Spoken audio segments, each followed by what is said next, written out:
Okay, folks, we are live. So for those listening at home, welcome to the Dungeon Musings YouTube channel. My name is Kevin Madison, and I'll be your friendly... there is actually a name for it in this game, and I don't remember what it is. I will be your friendly... I want to say Game Master? Yeah, I think it is GM. It is GM Master? I think I just read that a minute maybe ago. I'll be your Ultima Master, your UM for today, because today, so we had a session of our ongoing Blackbirds campaign or adventure scheduled for today. Unfortunately, we found a lot of folks had other commitments and then suddenly found themselves with other obligations. So we were down to just the two of us. So I floated a couple of games past Jeff's way, and he has selected the game we're going to dabble with tonight, and that is Need Games. That is a very unfortunate name to use in the possessive. Published by Need Games, it is Fabula Ultima. Whoops, it's a very digest-sized book, so it's kind of tiny. This is an RPG that is designed to kind of emulate the... Japanese role-playing, Japanese computer game RPGs like Final Fantasy or Ogre Battle or things like that. And it is something I picked up recently that I am very interested to see at the table. And with me today, joining me on this maiden voyage with Fabula Ultima is Jeffrey. Hey everybody, I'm Jeff, and we're going to go through making a character, and I believe you sort of make the world and maybe the main villain as you do that. That is correct. So the game itself, I will say, like, this is our first time getting the game to the table, so I have done very little prep for this. I have read through the rulebook, but I'm certain we're going to probably get some things wrong as we go. I also have access to the High Fantasy Atlas, there we go, and the Techno Fantasy Atlas, but I don't know whether we're going to draw material from those yet. One thing I would say is that I guess, first off, like, Jeff, what is your, like, relationship or experience with games like Final Fantasy or, Ogre Battle or...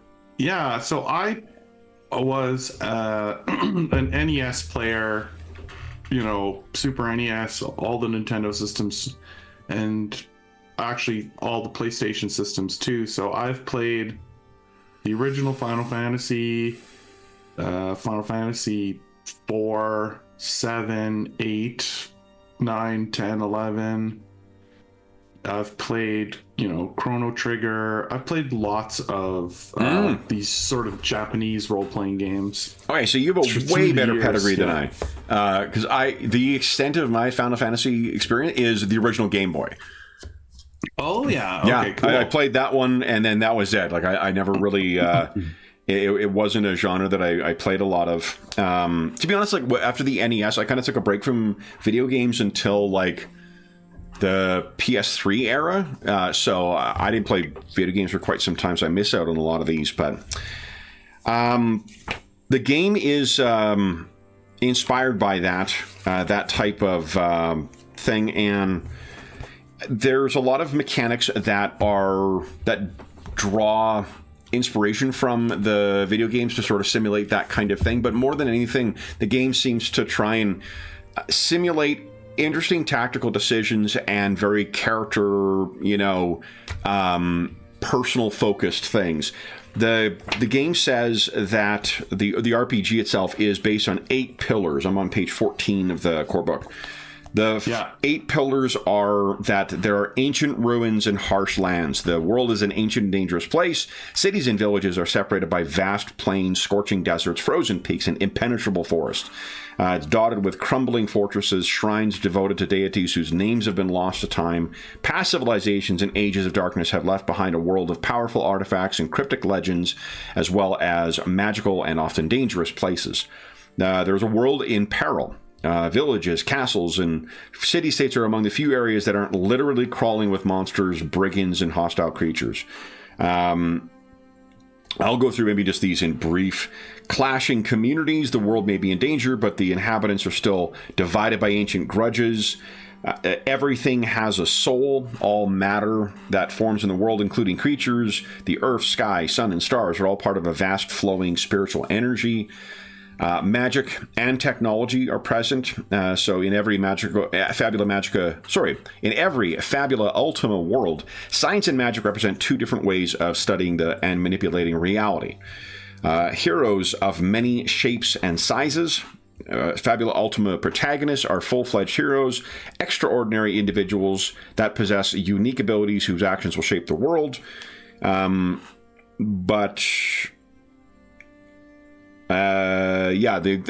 can be children with magical powers to elderly warriors to, our standard middle-aged, heroes. Or young adult heroes, I should say. It's all about the heroes. Any relevant event in a game of Fabula Ultima is tied to the heroes, either directly or indirectly. Dramatic plot twists shall happen when the protagonists are present on the scene, and great powers and evils of the world shall pay them special attention. And finally, mystery, discovery, and growth. The game is built on discovery of ancient mysteries and forgotten powers, yes, but most of all of the heroes themselves, of their feelings, and of what they are willing to do in order to fight against darkness.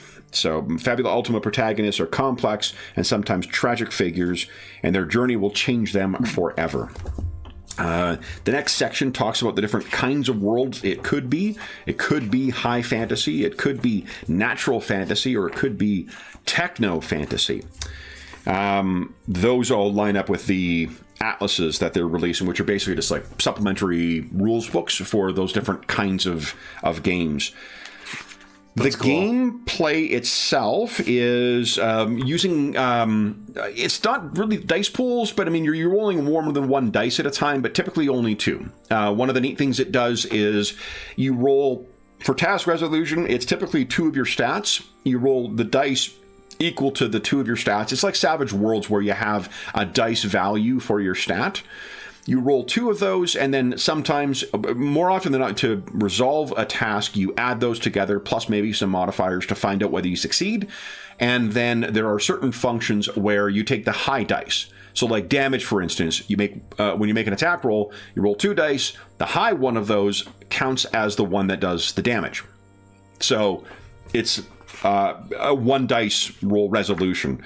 It has taken a lot of neat game design elements from a bunch of other games. Like if you remember the clocks from Blades in the Dark, those are used in this game for a number of kind of like ongoing tasks and things like that. Let's see here. That's kind of the broad strokes. Like let's just, I think, maybe jump into the character generation.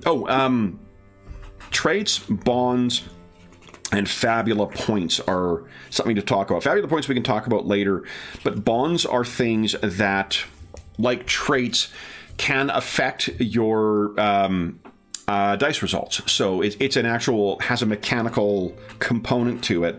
The traits are something that you can invoke to improve your odds when you're rolling dice, and the bonds are things that you can invoke to improve your dice rolls, so add to them. Traits, I believe, are the things you can use to re-roll failed dice or re-roll dice for improvement, and bonds are things that just flat out add to the result. The bonds are to places or people or to causes, and the traits are things that relate to your background. So these are sort of the ways that the game incorporates skills to a degree. So, character generation, let's see here. It starts on...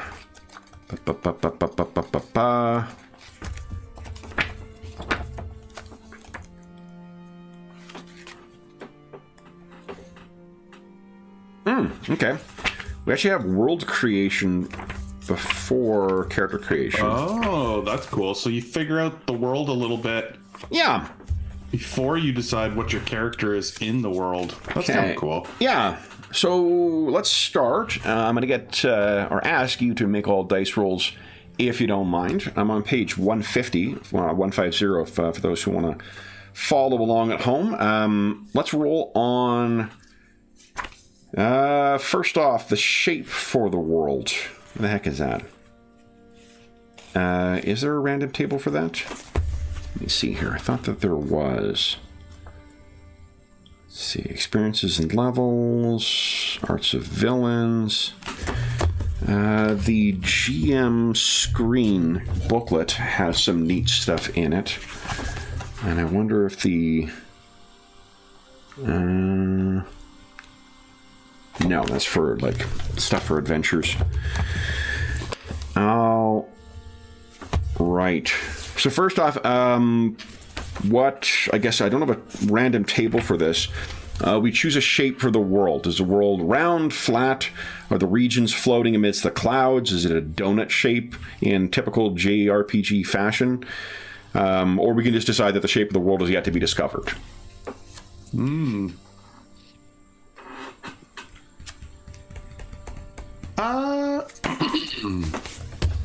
Let's just go with the very RPG setting of a flat world. Flat world, you got it. I think it's funny. Then I wonder if I've got a... Because it uses hexes on the maps, and I forgot to load one of the maps in here. The reason it's important is because we decide how long it takes to travel. Let's maybe use that one at the default, just for ease of getting to the more interesting decisions, and say that the default is... I think it is one or two hexes per travel day. Let's see here. The basic unit is the travel day. The map, unfortunately, is not loaded in the rule book. It is something that came in down. I mean, you can download it from their website, but this Techno Maps. Where's the maps? It is... Let's see here.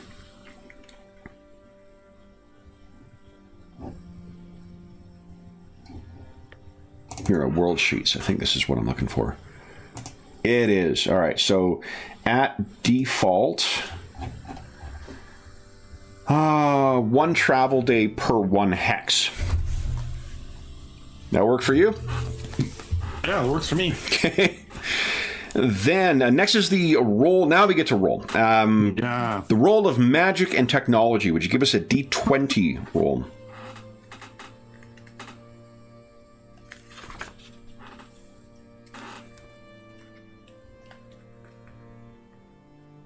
Three. Magic is inherited through bloodline. Ooh, interesting. Okay. And that hasn't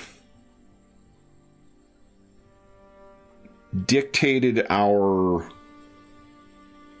technology. I guess it kind of does.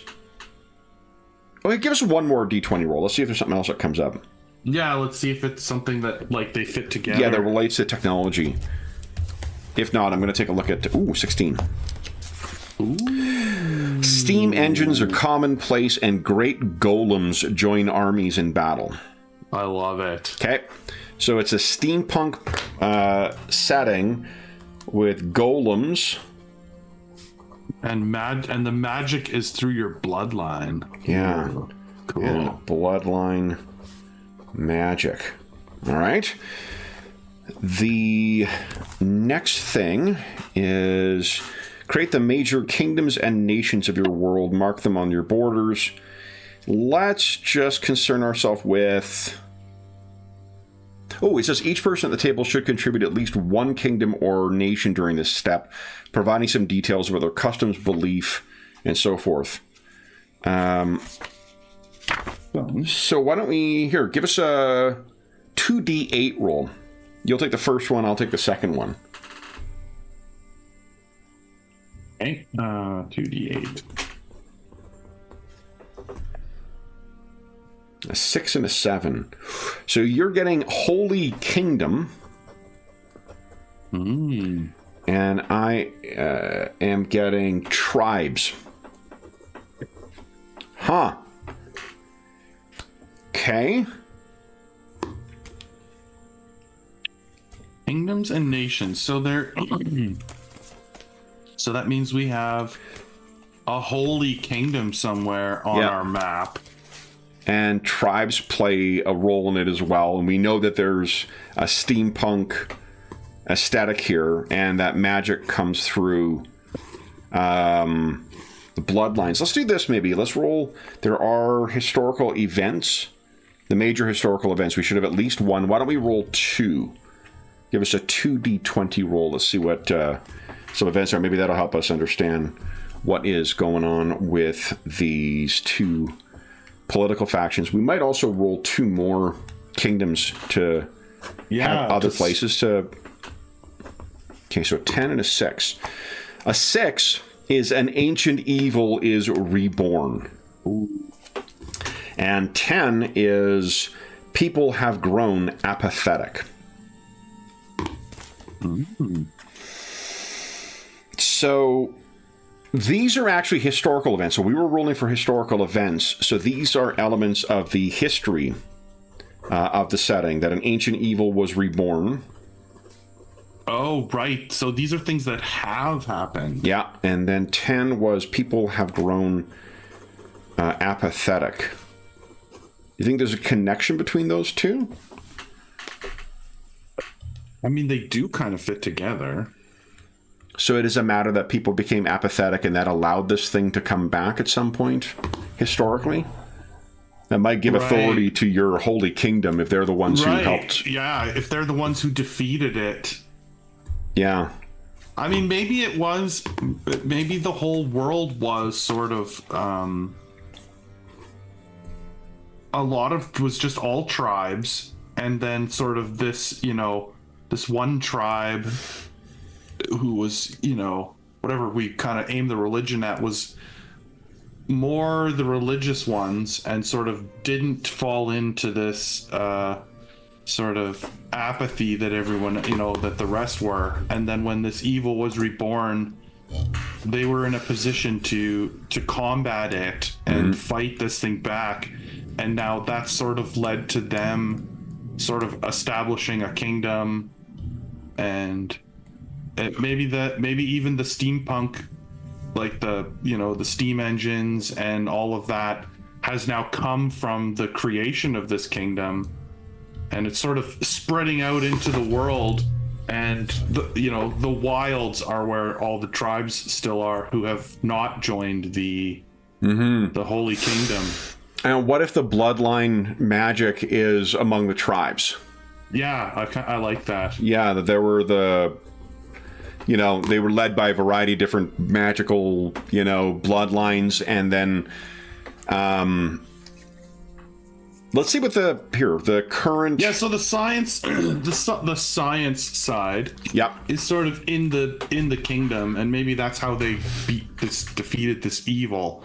But the magic, I like that. The magic bloodlines are with the different tribes, and maybe the tribes are quite focused around what their magic bloodline of their chieftain or their sort of chieftain family is. Yeah. So they're quite different. Like, you could make that interesting.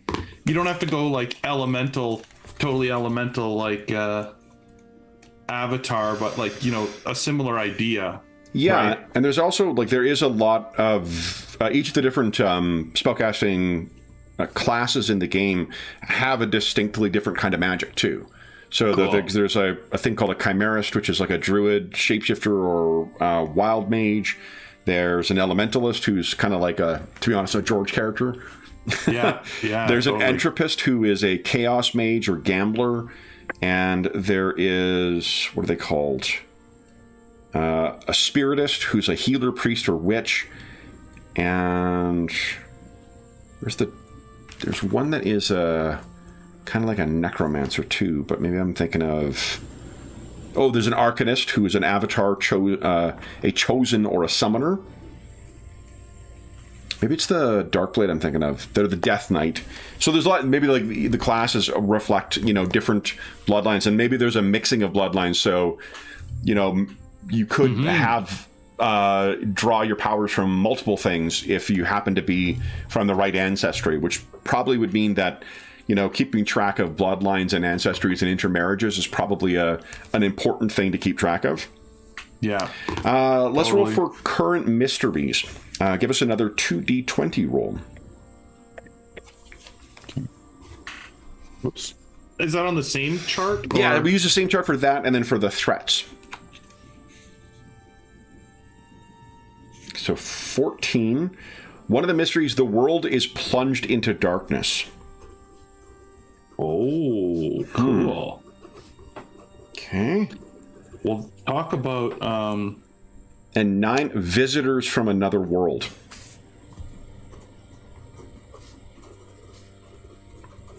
Huh. So there have been visitors from another world, and the world is plunged into darkness. It doesn't say that it's in perpetual darkness, but that could be something that's going on as well. Right. Now, so the Japanese games oftentimes have a very heavy-handed message to them. Yeah. Like an overarching theme. We could go with like something, like very controversial in the real world right now, like an environmental thing where the Holy Kingdom and their steam power are, polluting the skies, and the darkness is like, wow, maybe the tribes are blaming the darkness on them. Whether it's true or not is and perhaps these visitors, because it's a mystery, right? We don't know where and maybe these the sky mysteries is are telling them that the folly of your the folly of your kingdom is drawing on the power that is causing all these darkness, causing this darkness. You should avoid our pitfalls because we had a similar thing. Right. I don't think it's going to be a big surprise that these things will end up being agents of the ancient enemy. Totally. But right, trying to get them to destroy the machinery that keeps it at bay. Exactly. They caused this darkness thing, and then it's actually, maybe they've tainted the technology in some way, and it's causing this darkness, but it didn't originally, it just is now, and these visitors from another world are actually part of this ancient darkness, trying to bring them back and bring down their one true adversary. All right, then the last thing is 2 threats. So why don't you give us a 2d20 roll? And for those listening at home, you can roll 1, you could roll none, you could do whatever you want with the these charts. Yeah, we're just going with 2 because we think it's interesting. Oh, did I lose you, Jeff?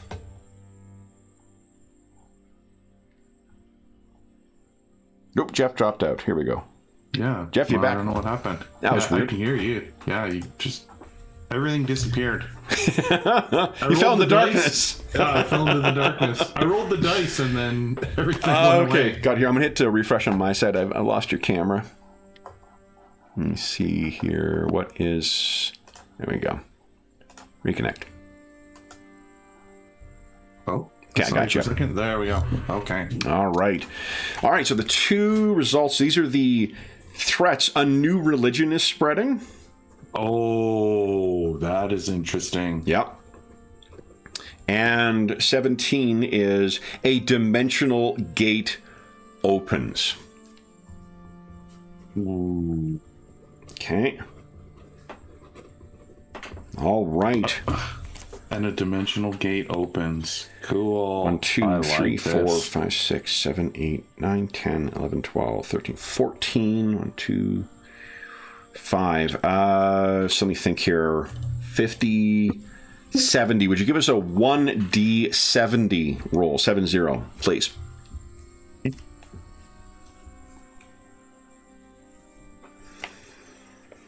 $13. How does the Holy Kingdom of Seren sound to you? C-E-R-E-N? Oh, yeah. And why don't you give us one more of those, of the D70? Let's find out where this dimension gate opened up.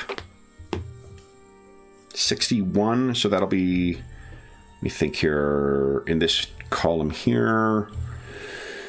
1, 2, 3, 4 would be 40, 56, so 57, 8, 9, 10, 11. Oh, 11. Shit. What did I say? 56, 7, 8, 9, 10. Tule. No way. Yep. That's hilarious. Tule is where the gate has opened up. And why don't you give us one more? Let's see where these visitors are from. 50. Okay, so that'll be, this is 56, 5, 4, 3, 2, 1. Quivira. Quivira. Oh, I like that. It sounds very otherworldly. Yeah. And maybe give us one more. Let's find it. It's the plains of something or other where the maybe the tribes meet. 18 would be 15, 16, 17, 18. The plains of Delos is where they meet. Okay, so we've got some broad strokes. We've got our world here. So let's talk about... So with that, we were playing this with other people. One of the things you decide on is how the group has been brought together. Whether they've been brought together by fate, whether they are guardians, whether they are heroes of the resistance, whether they are revolutionaries or seekers who are in search of something. I'm on page 152 right now. Yeah, I see that. What do you think? Even though it's going to be a single character, we could still use this as sort of a direction. I think so. Yeah, and if anyone else, if we ever did go anywhere with this, then we would have a... So, roll 1d5. Let's find out. Nice. I just love rolling all these things. Yeah. 2 guardians. Guardians. One of the players is a chosen one, a person tasked with a mission that could change the very fate of the world. Everyone in your group has sworn by duty or by choice to protect the chosen one during their travels. So that is very cool. And you don't necessarily need to be playing the chosen one. You certainly can, but you could be someone who is supporting the chosen one as well. I think that's a... Right. That is also interesting, too. And I do have... So they introduced in the atlases a new little add-on thing as well called quirks that allow you to add just a little bit of extra flourish to your character mechanically. And I know that chosen one is one of those. Cool. Yeah. So like if you choose to have your character be the chosen one, we can... add that in. Where is it? Fettered Heart. Flight from... I think it's Glorious Fate is the quirk I'm thinking of here. Yeah. Okay. So, so that is interesting. You guys will be guardians, and someone is the chosen one. All right. Character creation. The first thing we do is create your identity, and I don't want to shock you here, Jeffrey, but there are some pretty big tables for randomly generating that. I love it. All right, so here's what we do is first... Because there is a lot of interesting character creation options here. Like, you know, you could be from the Holy Kingdom of Saren. Yep. You could be from any of the tribes. You could be an outsider. You could be a tinkerer. Yeah, totally. Yeah, like the whole like renegade from an enemy faction thing is a classic trope from a lot of this stuff, you know? Right. Well, and a dimensional gate has opened. I mean, what if one person stepped through? Yeah. Why are they here? Who is the hero? I don't know. It's interesting. There's a lot of angles you could go from our world creation. Definitely. Okay, let's let the dice push first, would you roll a d6 and a d20? This is the core concept for the character. Oh, yeah. Okay, I see that. So a d6 gets us to one of the columns. Yeah. To 2. Okay. Ooh, that's interesting. That fits. There's some interesting ones in there. And 9. 9. A Bard. Paladin. Oh. Because you're in 2. Oh, yeah, it's 2. Bard. Yeah. Oh, yeah. Cool. So Bard, and then give us a d6 as well. Right, 1 to 2. Another d6. There we go. 1, and then another d20.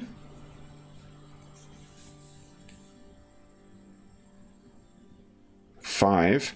A troubled Bard. And then give us another d20 roll. One more d20. D4. Seeking justice. So you're a troubled bard seeking justice. Are you good with that as your identity? Or you want to roll again? No, let's make this character fit to the... Okay. So you are a troubled... I think you can put that in your identity in your character sheet too. Oh, yeah. There is an identity thing. Justice. Because your identity is what you use to trigger the re-rolls in the game. Okay. Each player character in Fabula Ultima is also defined by a primary theme, a strong ideal or emotion driving their actions or choices. You can come up with your own, but what they suggest for the first time you play the game is to use one of the themes on page 158. I mean, it's reasonable to choose justice if I'm seeking justice. Yep. I buy that. It might not be worth rolling and sort of adding another, although, I mean, you don't have to be seeking justice just for, just because you want the world to be a just place. Yeah. We know that you're seeking justice and you are troubled. Right. So why don't we roll it? It's 1, 2, 3, 4, 5. 10 of them. All right. Let's see what it says. 5. 1, 2, 3, 4, 5. Duty. You live to fulfill a promise you made or obey an order you received. If I'm duty bound to seek this justice, I mean, maybe that's why I'm troubled. Yep. I would buy that. Oh, interesting. Now, I'm just checking here for... Because there is... so there is a new class that was added in the Fantasy Atlas, the High Fantasy Atlas, called Chanter. That's also a bard. So a bard could be someone who doesn't have the classical, D&D style, magical, music stuff. It could just be a performer. It could also be a storyteller or lore, lore-wise person, which is one of the classes out of the core book. You will be picking at least 2 up to 3 classes and distributing 5 levels among them. So on page 160 is the list of the starting classes in the core book.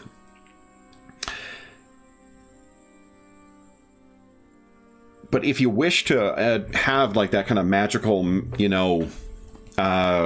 song or performance or whatnot too, I'm fine with you also adding a chanter, levels in chanter, which is on page 136 of the High Fantasy Atlas.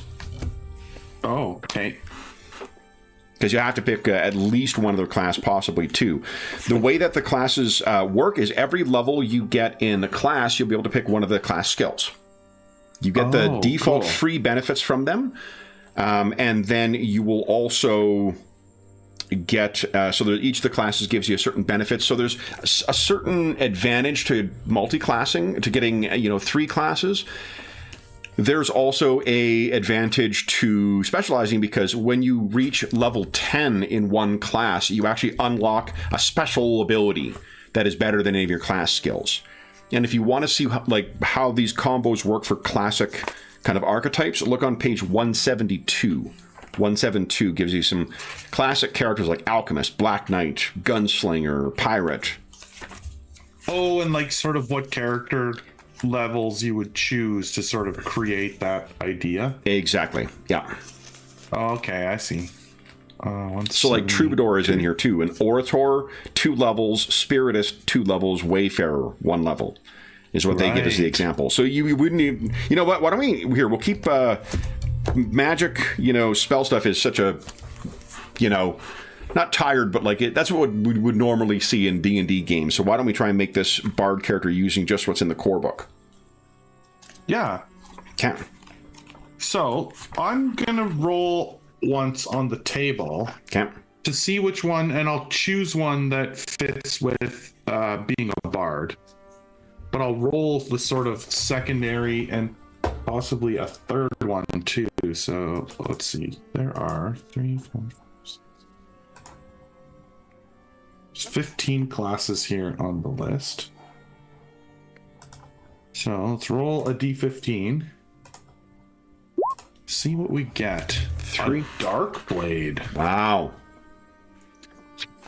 Unleash dark attacks and draw power from bonds. Allows you to equip martial, melee weapons, and armors. Mm-hmm. So that's interesting because that gives you sort of a combat, some combat stuff. So Yeah. Darkblade's on page 184 if you want to see what the skills are for that. wait, where do you put this? Is this under bonds? This will be Or under... no, classes. There's a classes tab. Yeah. Oh, okay. So Let's see, I'm just grabbing your character sheet. is this right? Oh, yeah, and then you put your character level at level 5. Oh, okay. Oh, right, because you get... I don't know if I can change that. Dark Blade. Yep, I see it there. Oh, here we go. No, why can't I type in that? Maybe you need to go to the first sheet, go to character.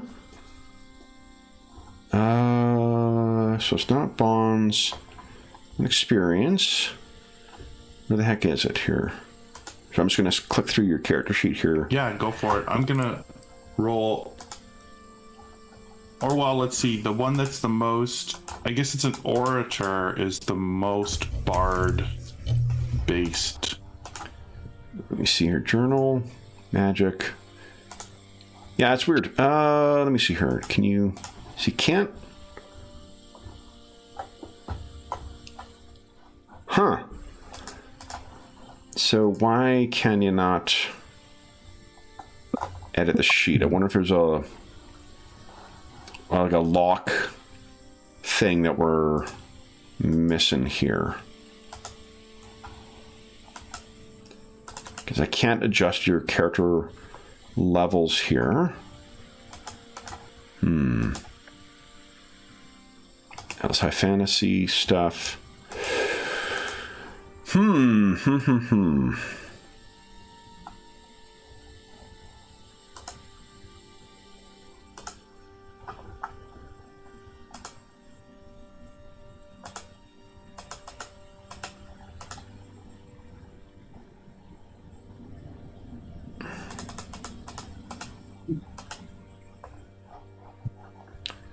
Okay, I'm trying to see if... See your journal. Not in there. Equipment.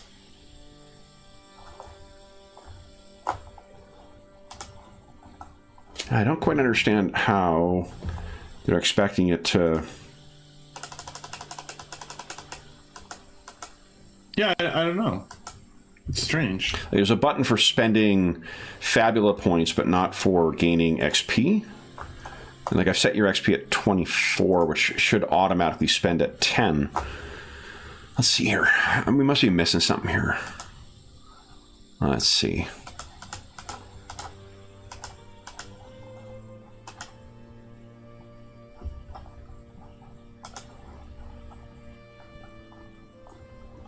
Bonds. Let's see here. No, that doesn't change anything. Oh, right. Once you get to 10 XP, you lose the 10 XP and gain a level. Yeah. It says preset roles, configurable roles. I just don't understand why we can't edit your character level. Hold on here. Modify. Let's do this here. Oh, maybe the character level. Wait, can you add a level 2? Maybe it just sums them all up from the acquired classes. Is why it's like if you add a level to Darkblade, then it would say 1. Yeah. Hold up. I'm just gonna check something. Sure, I've decided I'm gonna go with 3 though. While we're looking at this, okay. I'm also gonna choose Lore Master. So be a master of knowledge and support your allies. And orator, use your words to gain allies and influence conflicts. So he's trained as a dark blade. Well, actually, it sounds like that power just comes from a bond. It's kind of like the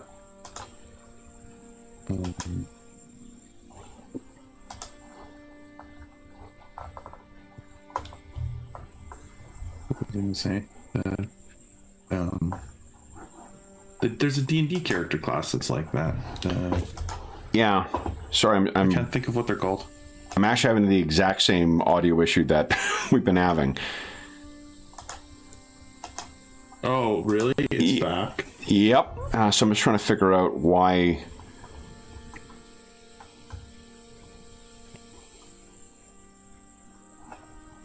that's the case.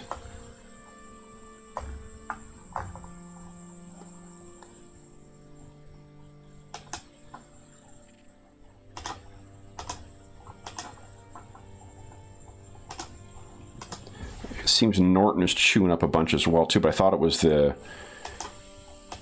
other... it seems to fix itself now. But get rid of you. So were you able to add another class in there? Let me see here. No, it won't let me. No, it won't let me change it. Okay, hold up. But I can. It lets me add the classes. I just can't change the levels. Let's see here. The skills, when you add the level in your skills, it adds to the overall level in the class, and then that adds to your overall character level. So, because what I was able to do is, you see under the skills, the first one there is unnamed, and I've got the one level in it. The cure. Oh, yeah.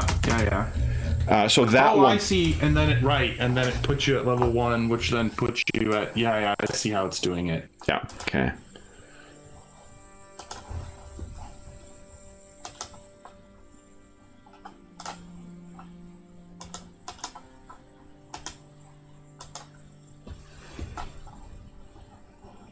Okay, so...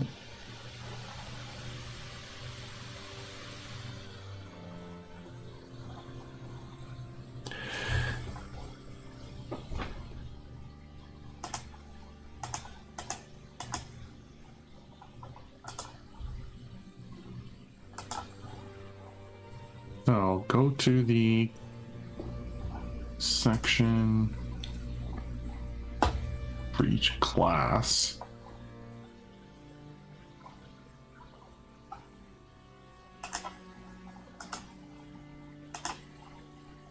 The Dark Blade.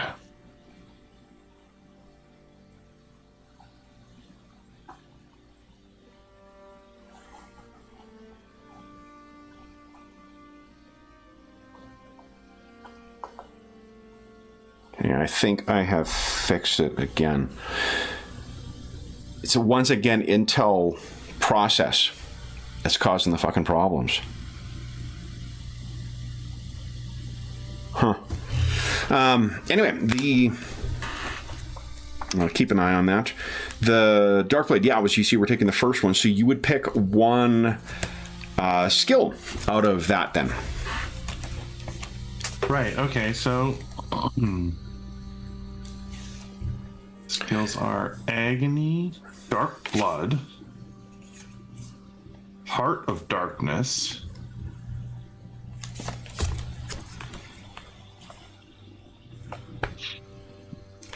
I'll tell you what a crisis is. That seems to be a triggering thing. Half your hit points. So it's like blooded in 40. Yeah.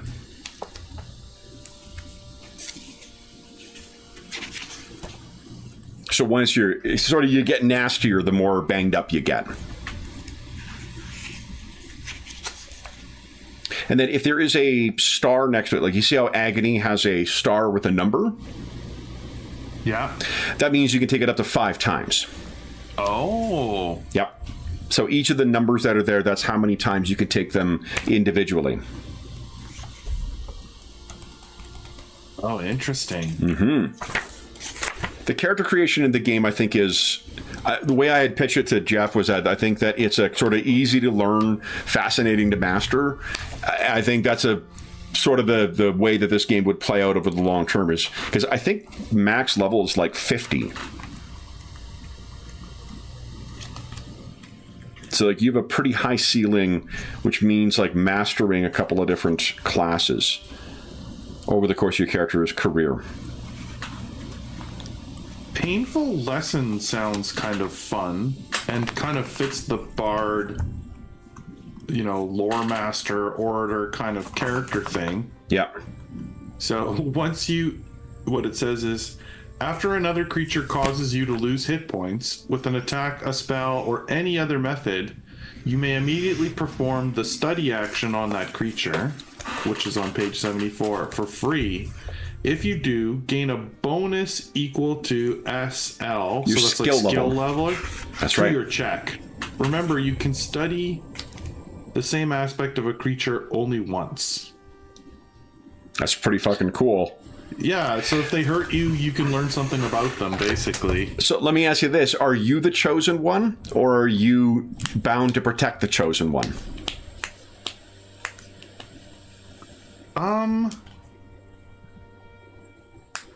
The character doesn't really sound like the... well, they could be. Yeah, the whole reluctant hero thing is pretty...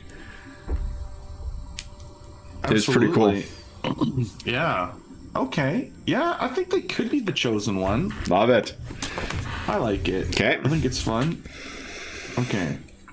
Okay, so then if you're picking one level in... and remember, you can take up to 3 levels in Darkblade. You need to have... it's a max of 3 levels in any one class, and up to 3 different classes. But you... yeah, you're not restricted to just taking 1. Yeah, I'm gonna look through the other 2. I'll pick one from each and then kind of decide which one to go back to, I think. Okay. So, Lore Master. Oh, you're going to Lore Master next. Okay. Yeah. Nice. I like the idea of them being knowledgeable. I think that also sort of fits the bard. If they're, you know, going around sharing information, I think it's good if they're... Absolutely. knowledgeable. So... the Lore Master skills are Flash of Insight. Oh. Which also sort of gives you the ability to study things. Focused. So that gives you mind points. Knowledge is power. Oh. Oh, which is cool. It lets you, when you perform an accuracy check, which I'm assuming is like to hit something. Yeah, at range. Yeah, you can replace one of your attributes with insight. Oh, so actually it's not just at range, it's melee as well. Yeah, so that's interesting. You could make the character have a high insight and then use that attribute in combat as opposed to needing to have like a high dexterity or whatever weapon you're using. Quick assessment, which lets you spend mind points. And trained memory. Oh. Which kind of lets you go back in time to remember something and...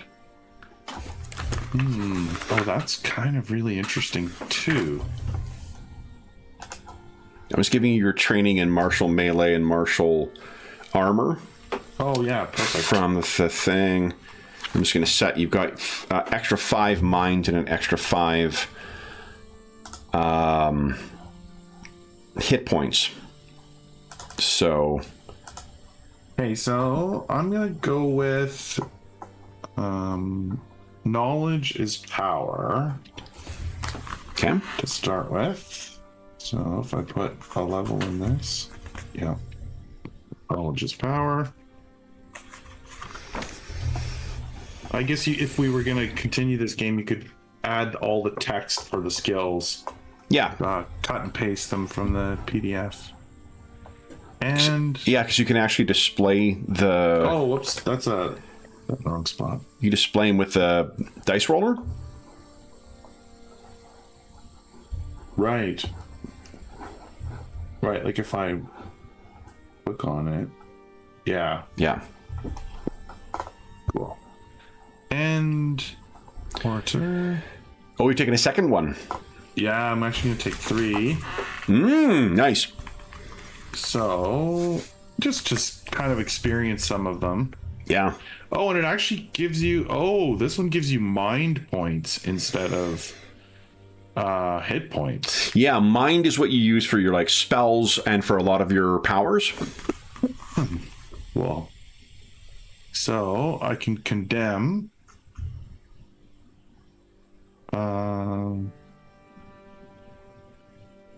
Oh. To sort of shake your allies with your word or your enemies with your words. Encourage. Spend your mind points to help your allies. Oh, you look at Orator? Yeah. Oh, okay. You may use an action and spend 1 Fabula point.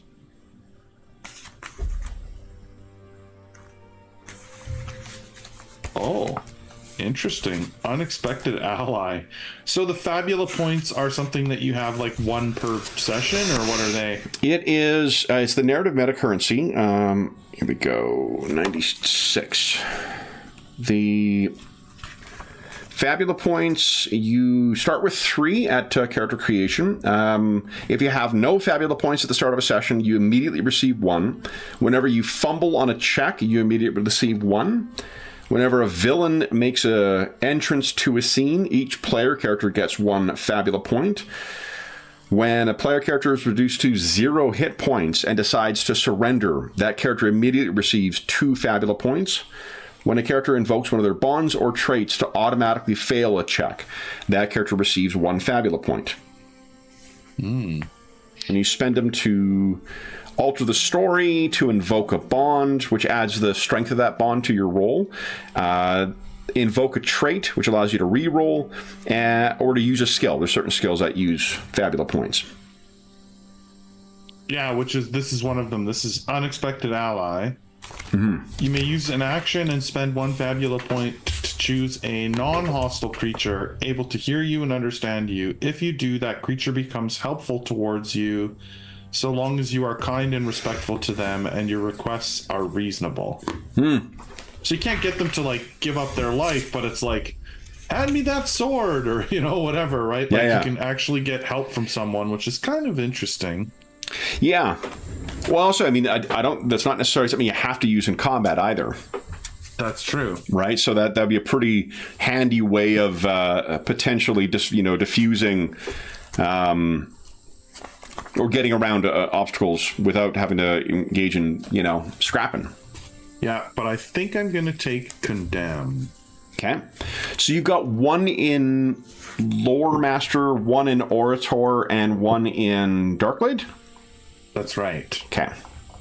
So I'm just going to make the... Oh, I haven't actually made the adjustments yet. So you're going to have plus 10 to your mind points total from Lore Master and Orator, and then plus 5 to your hit points from Darkblade. And where are you putting those last 2 levels? Yeah. So I'm just going to pick here now.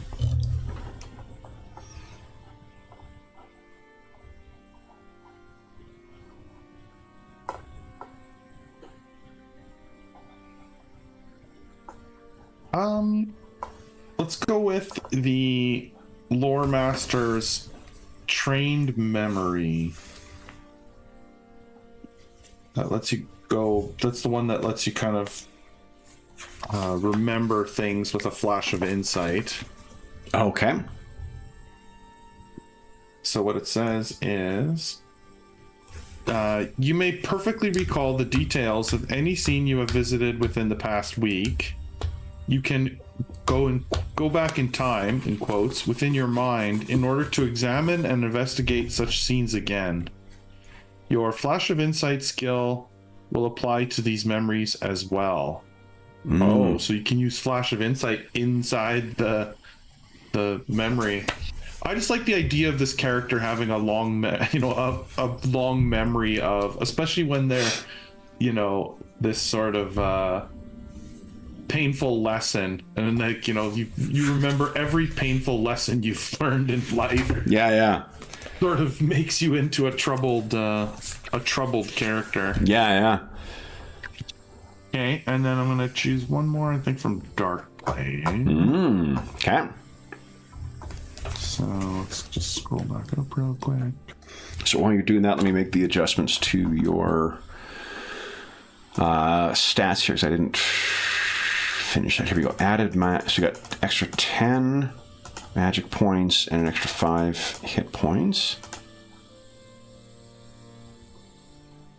It automatically calculates it based on your attributes. I like that for a starting value. That's cool. Interestingly, you're not a spellcaster, it seems. So you're not part of those bloodlines. No, it would seem not. I'm going to go with Agony. It seems useful. After deal damage to one or more creatures, if you have a bond towards at least one of those creatures, recover skill level times 2 hit points and skill level times 2 mind points. So I'll start with 1 level in that, and then maybe I can level that up later. Yep. It's a great way to get your mind points back. Especially, when you get some points in them. Definitely. Yeah, exactly. Okay. And Painful Lesson was your other one, right? Yeah, Painful Lesson. So 1 level in Painful Lesson, 1 in Agony, 1 in Condemn, 1 in Knowledge is Power, and 1 in Trained Memory. Very cool. Okay, so we have... Oh, the next thing is for you to decide on the base die size of your attributes.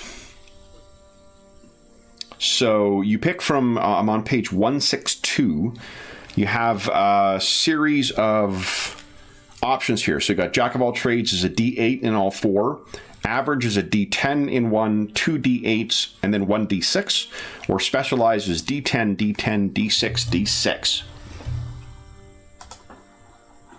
Oh, okay. There's 4 stats? 4 stats. Yes. Dexterity, insight, might, and willpower. Your hit points are based on your might dice, and your mind points are based on your willpower dice. Just so if you're adjusting them, that you'll see those numbers change from that. Now, you remember you've got the thing where you can sub your insight in for one of the 2 skills used. Yeah, so I definitely want a D10. So I want to be average or specialized. Yeah. Because I want a D10 to put in my insight, because the ability to sub it in is huge. So one thing to consider then, if you go to page 166, these are the basic weapons that you can start with, and you are capable of using anything that is a martial... What is it here? Where's the... Yeah, where does it determine? That I'm just double checking here.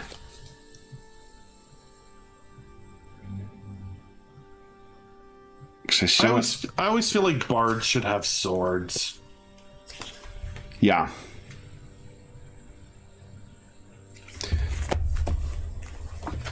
Let's see here. Maybe these are...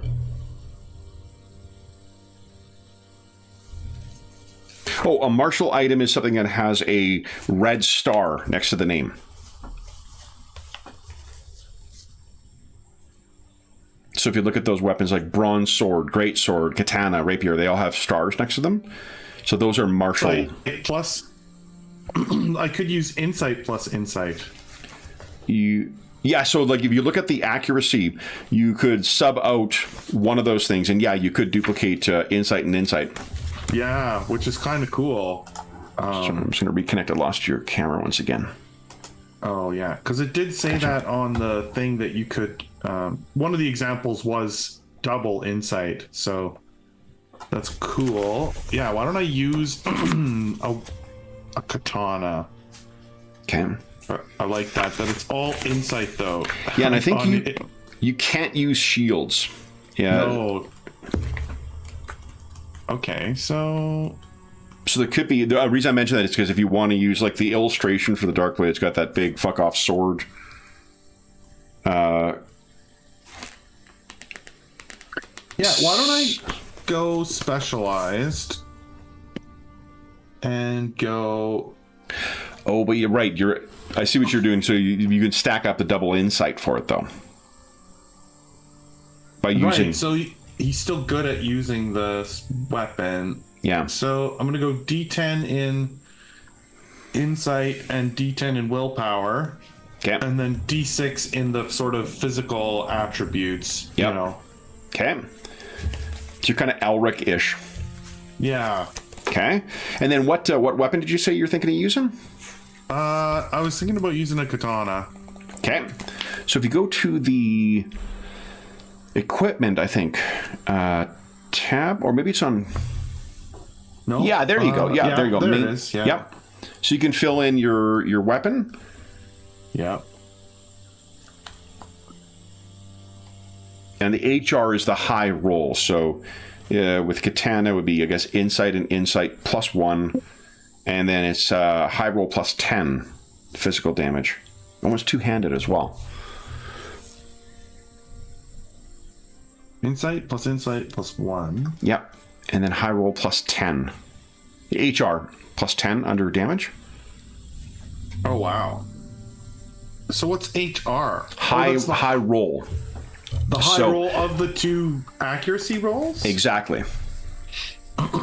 Okay. And then the grip will be two-handed. Physical, two-handed, melee. Yep. Then why don't you click on accuracy? Let's see how the attack goes. There you go. Ooh. So that'll be 13. The high roll is the 9. So they've applied that as damage. 19 damage. Wow. Compare that to, let's see here, a average level 5 undead thing. A zombie has 70 hit points. 70. So yeah, just under a third. That's a great hit. So it's a big hit. If Yeah. 13 hits them, yeah. Which I'm guessing. Yeah, let's take a look here. 13. There, the zombies' defense. Oh, right. Did it give you a modifier, or did it prompt you for a modifier when you rolled? Did not. I just clicked it and it just rolled it right away. Okay, because I think the way that combat works is their defense counts as a modifier to your roll. But let me take a look here. I might be wrong about that. I've read a lot of games this week.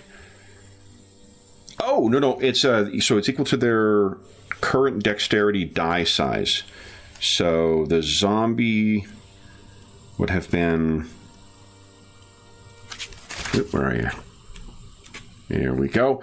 Zombie, an 8 for melee. So here's another neat thing: is if both of your dice are a 6 or higher, and they're the same number, then you also get to do a crit, which is it's actually much more interesting than just double damage. It is, you basically pick a special effect to apply. So it would be like, where the heck is it in combat? Maybe it's on. Where is it here? Hit points and damage. Goal clocks. Oof.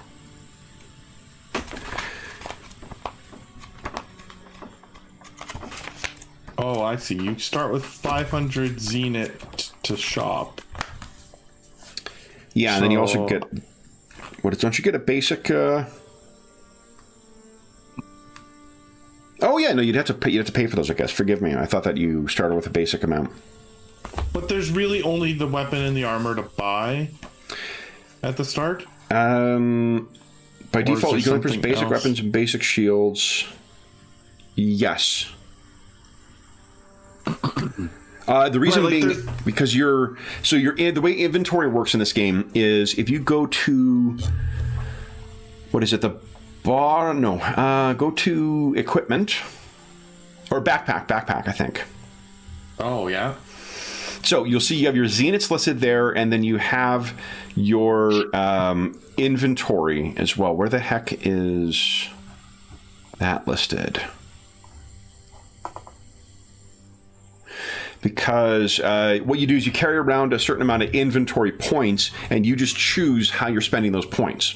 Oh, and then you need to refresh your inventory points. So, like, if you need a remedy to get hit points back, you spend 3 inventory points, you pull that out of your bag, and you make use of it.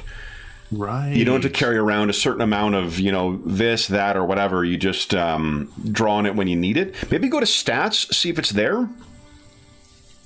I think you start with 10 inventory points. Oh, yeah. Yeah, I see it. Oh, yeah, there it is. IP. Inventory points added. Yeah. Oh, and IP max is 6, it says. Maybe that's probably because of my might. Yep. That makes sense. So your initiative modifier is 0. Oh, you also get savings. 2d6 times 10 zeniths in savings.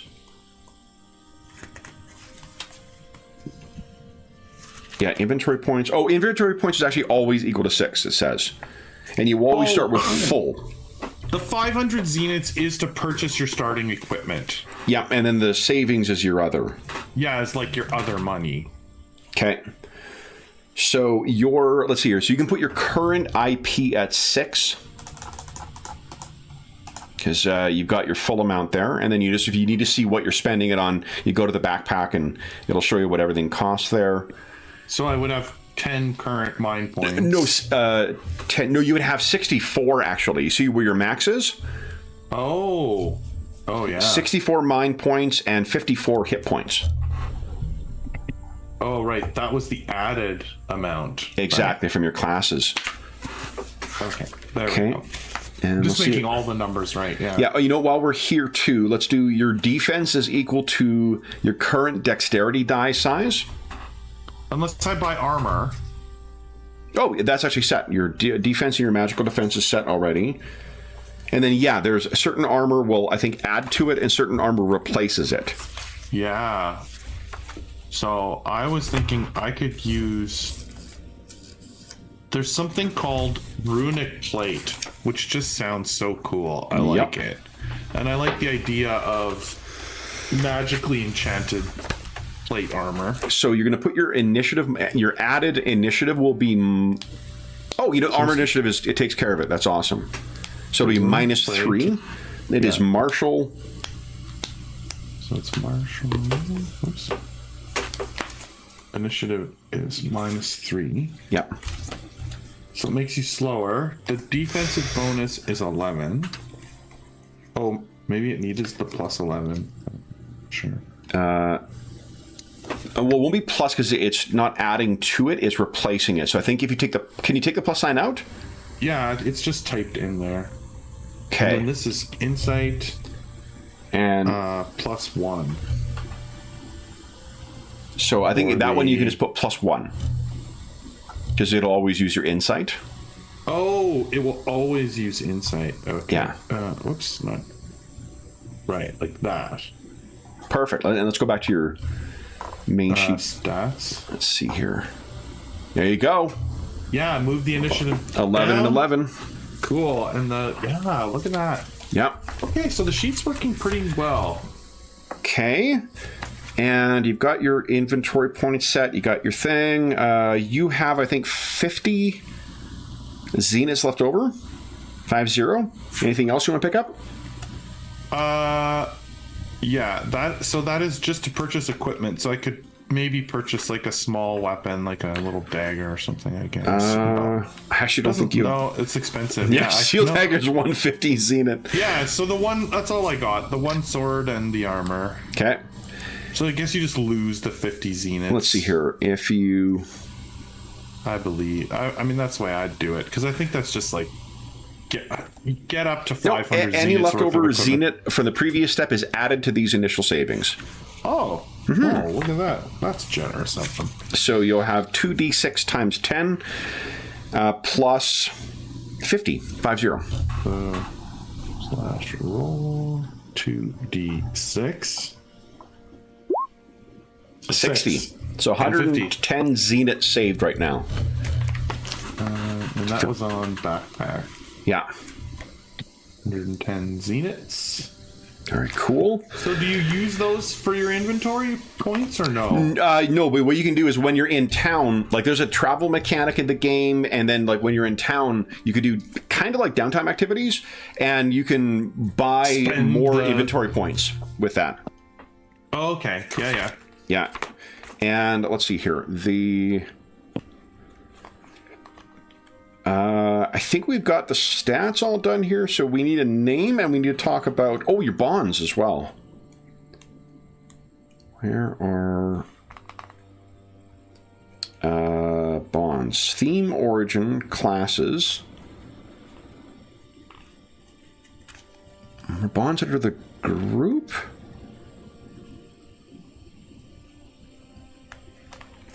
Okay.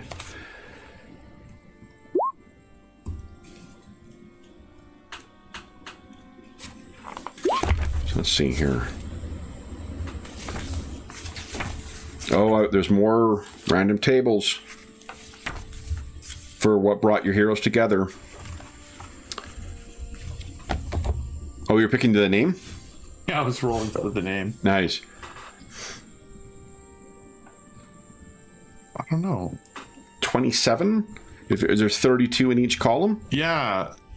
But I don't know if Cetra is like a female name. I guess I could be a female. I guess I never really said I was a male or a female at this point. Yeah. What do you think?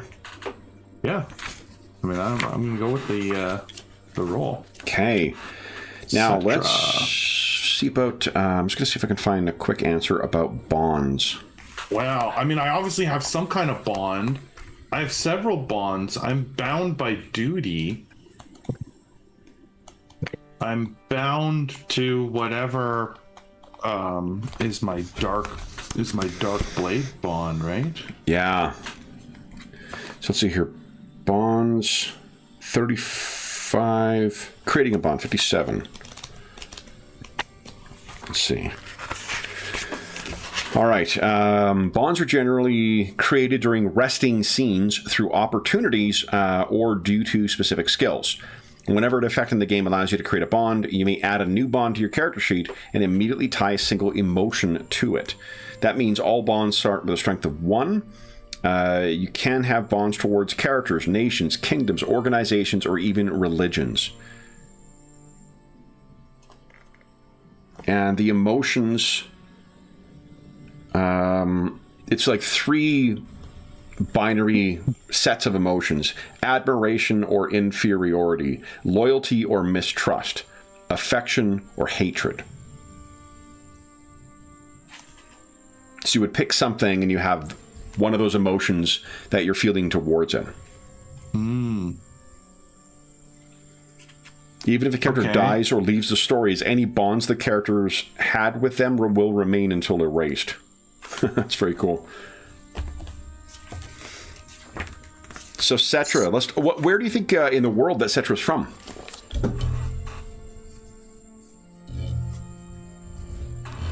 Okay, well, I'm not magical. So if I'm from this world, it feels more like I would be from Saren. Okay. Well, not necessarily. I mean, I guess I could still be from a tribe and just not have magical abilities. Well, what do you think your... What do you think... Oh, hey, speaking of which, hold on. Let's talk about your quirk. Okay, high fantasy quirks. Here we go.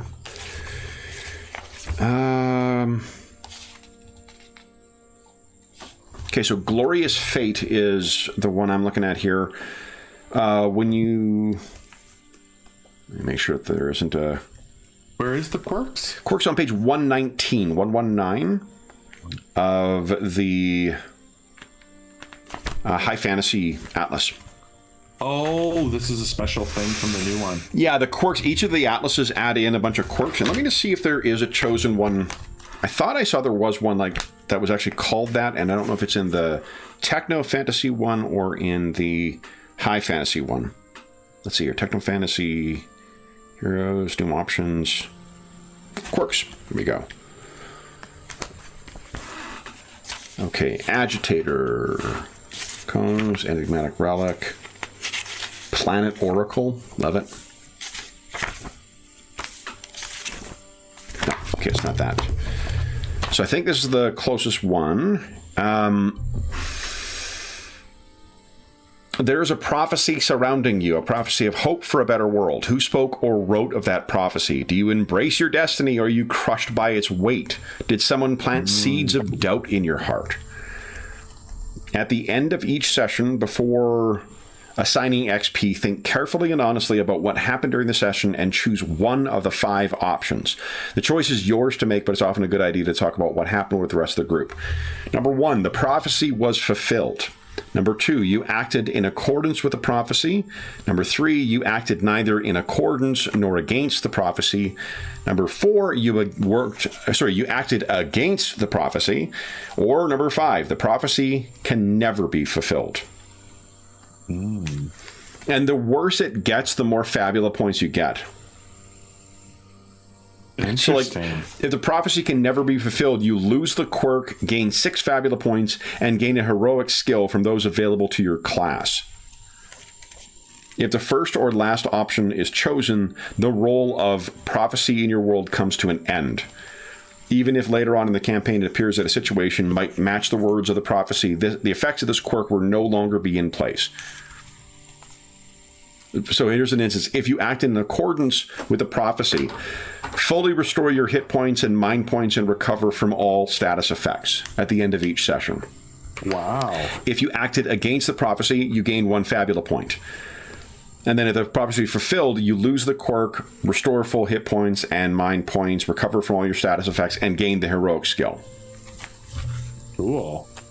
Does that fit with your idea for the how chosen one is going to manifest?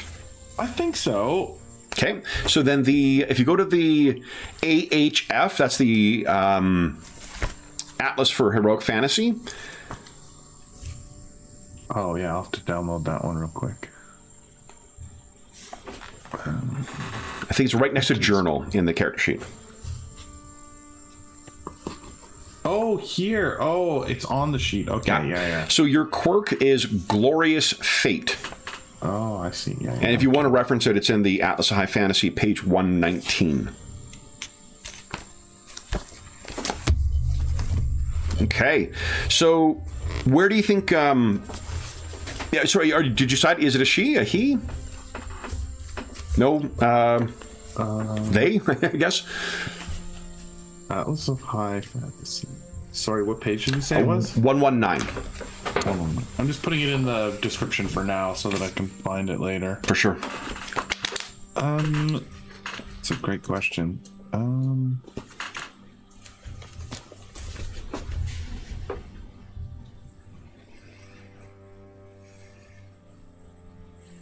Oh.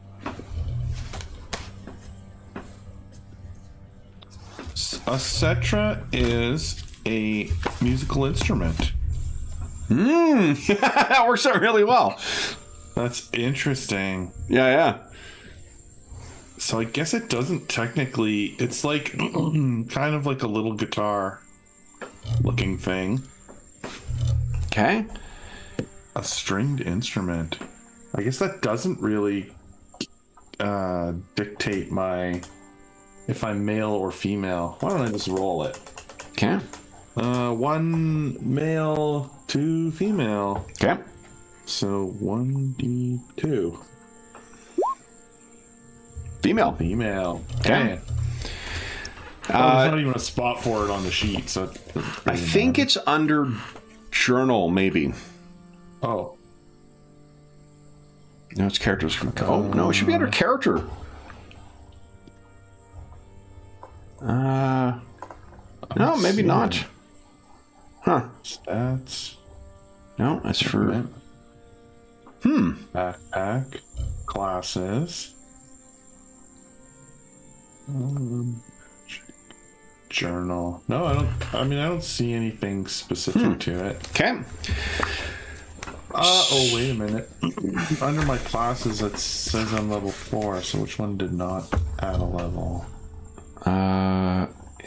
Train memory. I need to put +1. There we go. Okay. Okay. Nice. Then, would you give us a D6 roll? This is, I'm rolling under Guardians on page 222. Oh, yeah. For prologues. A 1. During a ceremony before your departure, a dark force suddenly reveals itself. The life of the Chosen One is in danger. What is this dark power? Why was the Chosen One left unprotected? Did someone betray you? Do you think that your Darkblade powers might relate to this event? Like, did you train as a Darkblade, or is this something that you've developed since, this prophecy was set in motion? Yeah, maybe. Because it fits if the whole world is going into darkness and there was an ancient, darkness that was put away, maybe that power is them, they were trying to corrupt you in the same way they corrupted the source of the light. Right. Do you think you were the intended Chosen One, or were you the recipient of it? Oh, that's interesting. Right. I mean, if it's a ceremony that was sort of creating this, the Chosen One. Right. What if I was there, as the recorder, the lore master of this whole thing, to record the lore of the ceremony, and something happened during the ceremony, and for some reason this Darkblade power went into me instead of the person that they were had been planned to be the Chosen One, and so like my character sort of ended up the Chosen One, like either through accident or a choosing of something beyond the power of the people who were doing the ceremony. Yeah. So sort of reluctant, like forced into being the Chosen One. Yeah, and you've got painful lesson and agony are your two Darkblade powers, so that fits sort of with the same the other skills as well, or other abilities. Yeah, totally. Very cool. Okay. Then let's see here. So, why don't you do this? Pick one. Take a look through the classic characters on page 172 to 175. Pick one of those as being your companion, maybe that you were traveling with. Oh, yeah, that's cool. Okay.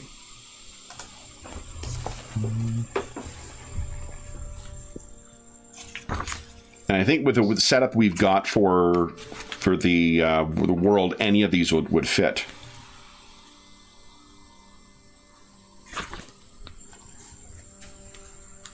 So we never really decided if I was from... The tribes are, the Holy Kingdom. Why don't we roll the other two potential kingdoms, too, just to add a couple more, potential locuses of power? Sure. So why don't you give us two more, I think it's D8 rolls. 2 more D8s, please.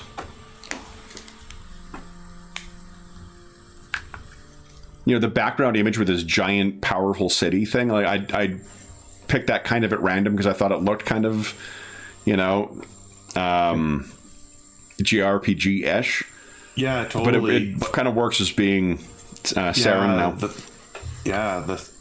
So 8 is a protectorate and a city-state.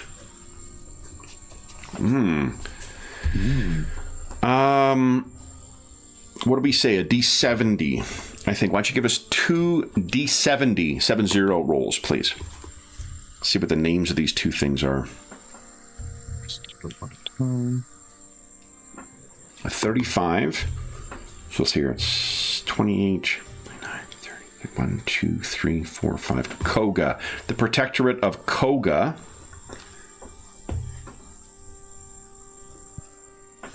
And the city-state of... Oh, oops, I didn't roll it yet. That is okay, 18. So 15, 16, 17, 18. I think we've used Delos already. Yeah, the Plains of Delos. So why don't you roll it one more time? 39. There we go. I think that's one. So Koga plus 4 more. 1, 2, 3, 4. Luxor. The city-state of Luxor.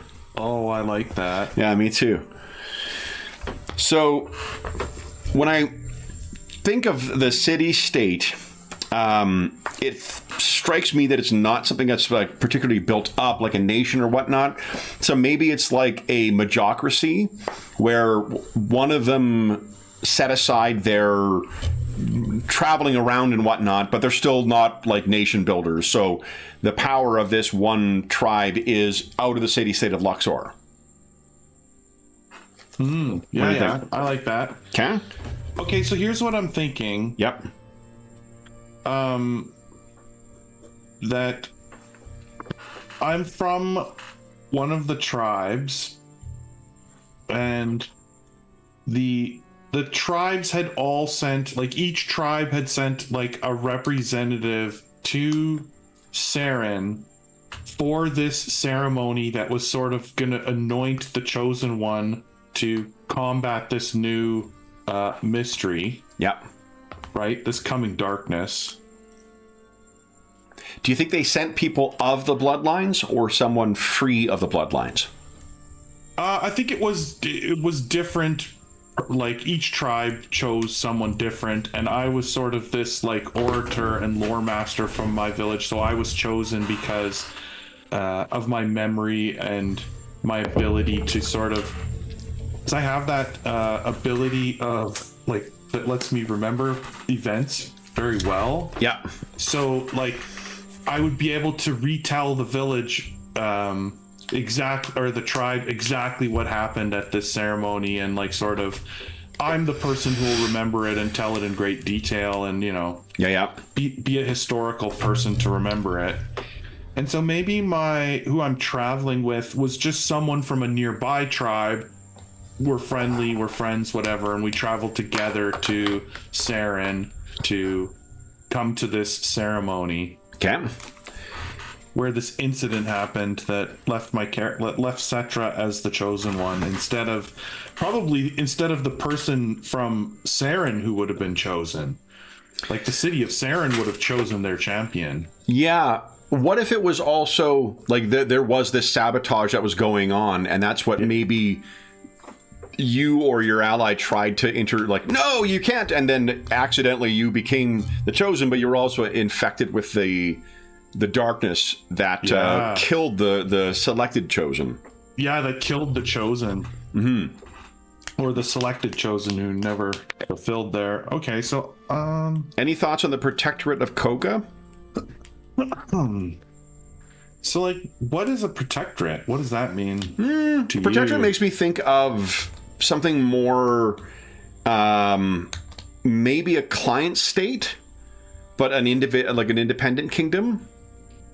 Oh, a state that is controlled and protected by another. Yeah, so it could be like kind of like Puerto Rico in the U.S., where it is part of the state and they have some authority over it, but it's not a state.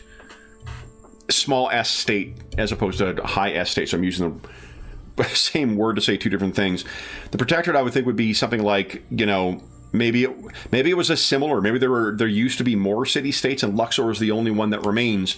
And maybe Koga where it was a city-state before, has become subservient to the Holy Kingdom. Yeah, like, so I was thinking like maybe either the ruins of a city, like it's like a city built in the ruins of another great city. Yep. Maybe it's where the battle was fought, where the Saren people defeated, because the old thing was that something evil was defeated, right? Yep. Ancient evil was reborn, and then recently the world has been plunged into darkness, and visitors from Kavira have been... So maybe Koga is where the battle was fought, and so it was decimated, and now is sort of under the protection of the Kingdom of Saran. Yep. Okay. Love it. Okay, so we know some interesting places to go. I'll send you a picture of the, or a copy of the map as well, so we can plant these places on there. And there's 2 different maps you can play with as well, which is kind of cool. And I like that they've got broken up, they're broken up seas. Like, you can use any map you want, but they've got 2 pre-made ones with nothing listed on them. Yeah. So it's kind of cool to kind of write the story onto the maps. So one of the magic classes that are common in these sort of Japanese role-playing games that you don't really see a lot of in traditional tabletop role-playing games is the summoner class, like the sort of summon other things to fight for you. That doesn't really play in a lot of the tabletop role-playing games that we play. Yeah. But it's so what if my friend is a summoner? Love it. Just so that we introduce sort of another element of, and also that makes them from a bloodline of summoners, which is kind of introduces that aspect of our world to the main story. So they have the bind and summon thing. They can pick either Grimoire, which is on page 180, or the Tower. Not for nothing, the Arcanum of the Grimoire, the domains are knowledge, revelations, and understanding. Oh.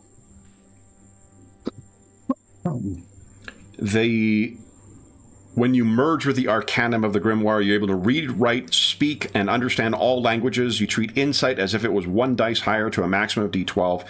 And when you dismiss it, as you can ask the Game Master a single question, the Game Master must answer truthfully, describing the vision shown to you by the Grimoire. Once used, the dismiss effect will not be available until the next dawn. Nice. And actually, this would give good reason of why we are good friends, possibly, is we're sort of 2 paths of knowledge, right? Sort of the human path of knowledge in my character and sort of the magical path of knowledge. It really sounds like your tribe maybe... is your tribe the one that is from Luxor?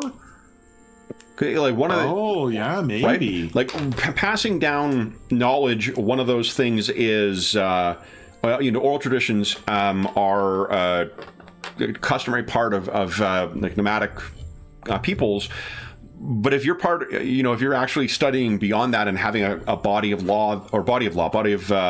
knowledge that can survive beyond the people who know it in the form of writing, you would need a place to store that shit. So maybe if you're not part of the Holy Kingdom, Luxor would be the place you're from. Right. I like that. Okay. Well, and if it's sort of like this kingdom city or whatever that's got its own power base, that it's maybe a little less subservient to Saren than some of the other tribes, it may not wish to send its prince or its king or whoever is the person of magical power in Luxor, because that would make it seem like they're at the beck and call of Saren when the Sarens invite someone from every tribe to a ceremony to anoint the chosen one. It's sort of like, that's below us. We're, Well, it needs to, because I imagine, like, for a couple of ways we could play this. For one, if we know that there's Luxor and there was Koga was once a city-state as well, too. There could be others. We just don't, they're not important for us to get the campaign going right away. Right. Exactly. The other thing is absolutely. There's nothing that would stop us from saying that there are a council of tribes that run the city-state. Right. So perhaps there's other members of the council at the Luxor, the city council, that have elected, or the council of rulers, or whatever we choose to call them, that decided not to send a proper representative, in that it was your tribe that sent you and your friend. we could both be from Luxor if it's sort of that idea of a few tribes that have joined together and made the city of Luxor. Yeah. That's interesting. And there could also be rivals back there too. Imagine. Right. So like the council decided not to send someone because it was like, in protest of sort of Saren, saying a member of every tribe should be at this ceremony. And yeah, maybe our tribes within Luxor said, well, we're the keepers of knowledge. We have to have someone present at this.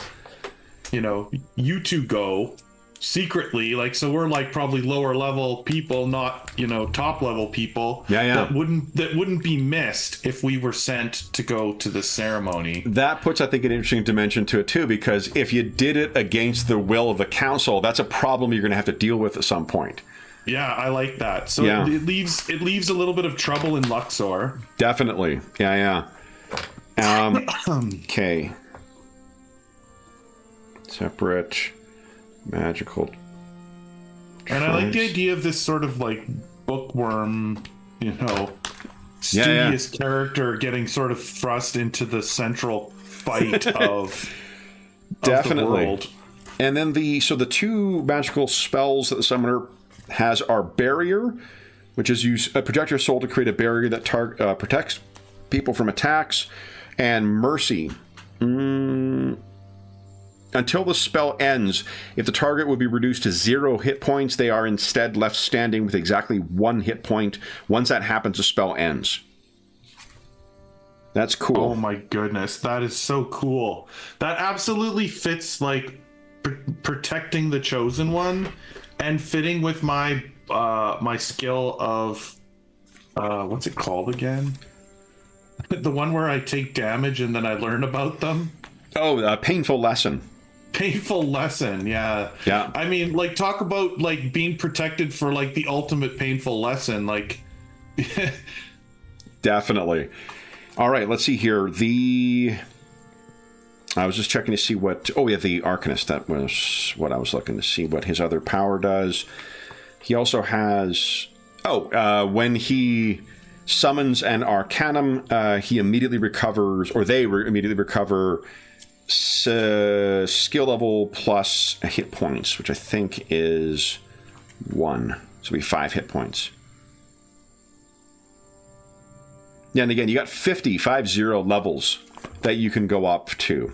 So oh wow, yeah, so you would be spreading it across multiple different classes. Each class caps, I think each class caps out at 10.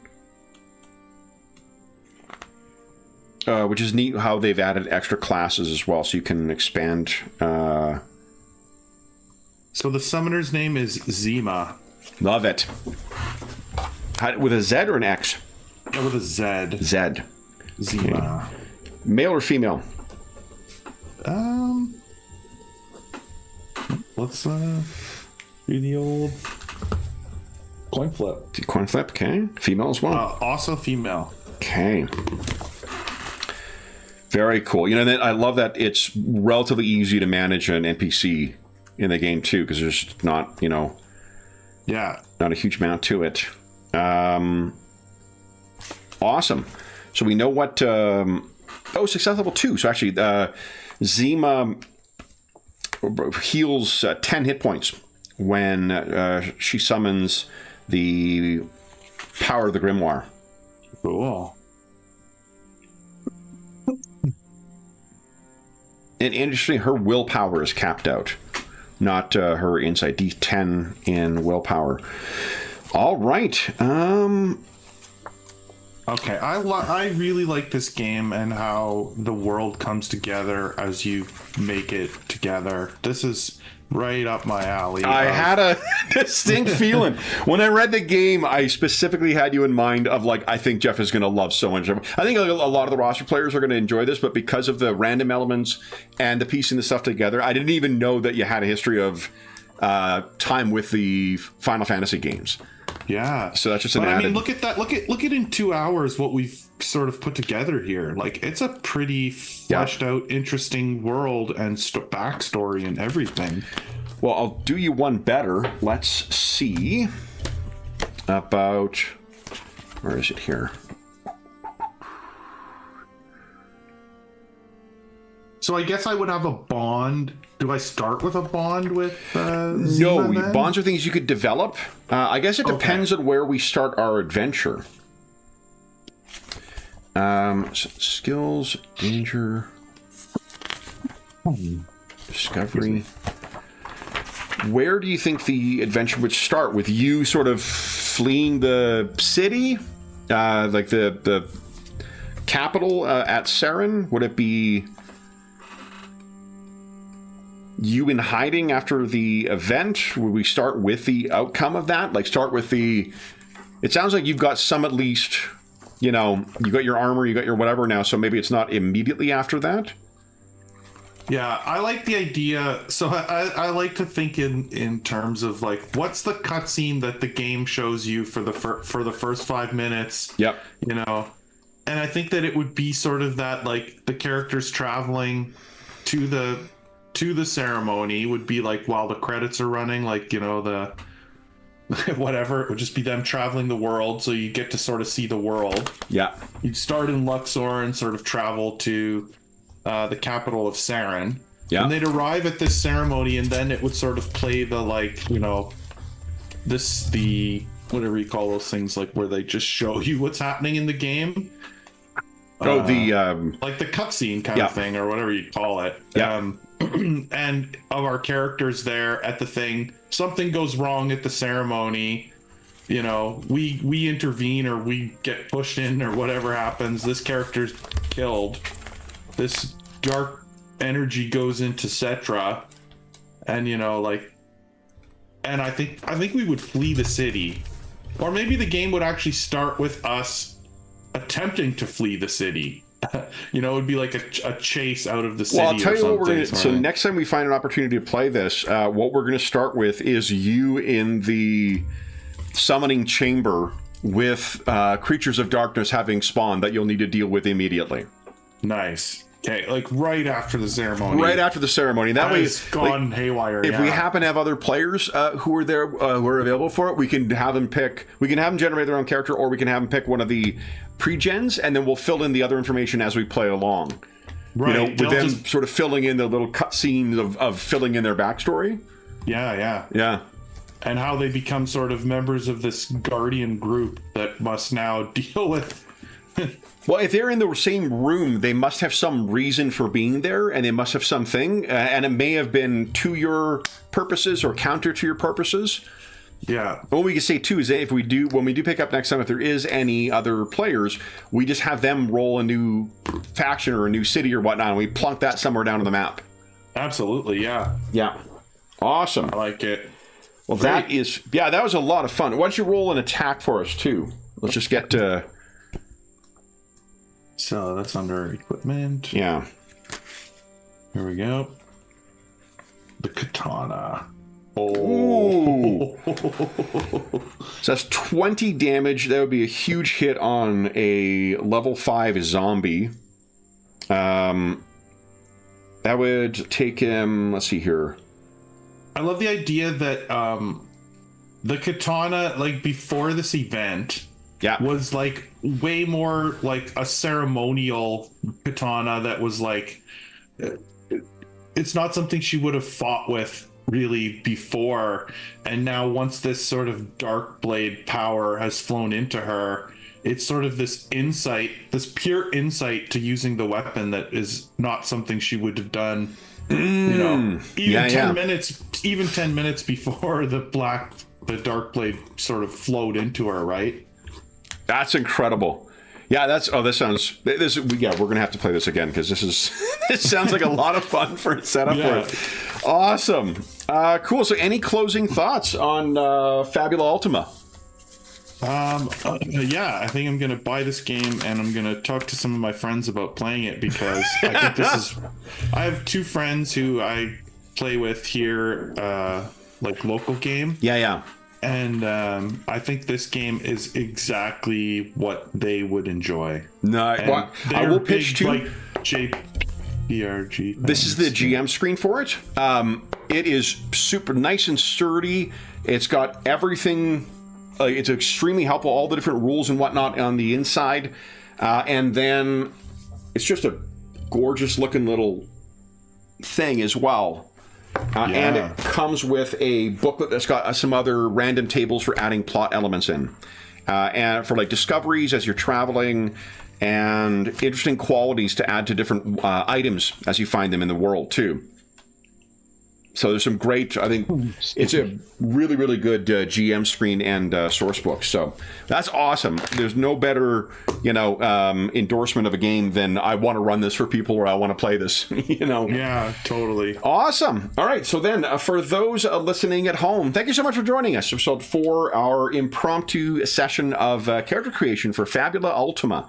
As is always the case, if you have any comments, questions, or concerns regarding the session, the game, or the campaign we have set up for this, please don't hesitate to leave a comment in the comment section down below, and I'll endeavor to reply in a timely fashion. And there's also a link down below to the Dungeon Musings Discord server, and we have channels there dedicated to assorted games, to most of the other games we run on the channel, as well as channels like Finding a Group or GM Discussion. There is a very helpful and knowledgeable community over there, and you are more than welcome to join us. There's also a link down below to the our friends at Noble Knight Games. I still don't have the updated discount code yet, but I will get that shortly, hopefully. And the Noble Knight Games is the preeminent unionized retailer of hard-to-find and out-of-print RPGs in North America. Now, not only do they have an incredible selection of new role-playing games, board games, and card games, they have an unmatched selection of hard-to-find and out-of-print RPGs. There is also a link down below to our friends, to the Hero Save Villages campaign, which is the charity fundraising campaign we run on the channel.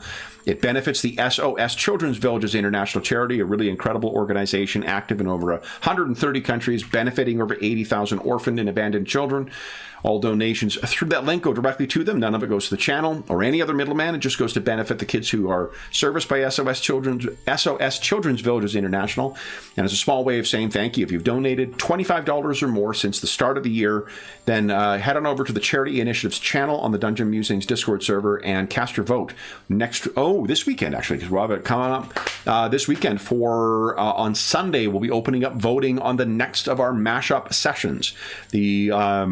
We'll be playing on Saturday the next of our mashup sessions, but this will be the sessions where we are mashing up classic RPG adventures with games that they're not designed to be played with. And after that, this time we will have folks who are voting on the characters as well. This particular one we're running today was more challenging to give those kinds of options, but donors will be able to vote on which of 4 games we'll run the next mashup classic adventure with, and as well as help us shape what the party's going to be for it. So the last thing I will say is a huge thank you to Jeffrey for giving me an opportunity to get Fabula Ultima for the table for the first time. I tell you, it did not disappoint at all. This was exactly as fucking cool as I thought it might be. And I'm really glad to hear that you enjoyed it as well. The making of the character, especially of picking those special powers and stuff like that, seemed like a pretty cool decision. And unexpected with the Dark Blade, too. Yeah, I like it. Yeah. Nice. So then, for those listening at home, we will be back in the Carcass Nations in 1 week's time to continue on with our Blackbird adventure. But until then, we hope that we gave you a couple of hours to take your mind off the troubles of our world and think about the troubles that our newfound hero in Fabula Ultima has encountered, the Chosen One and her dark fate. And until we see you again, stay safe, stay healthy, and happy gaming.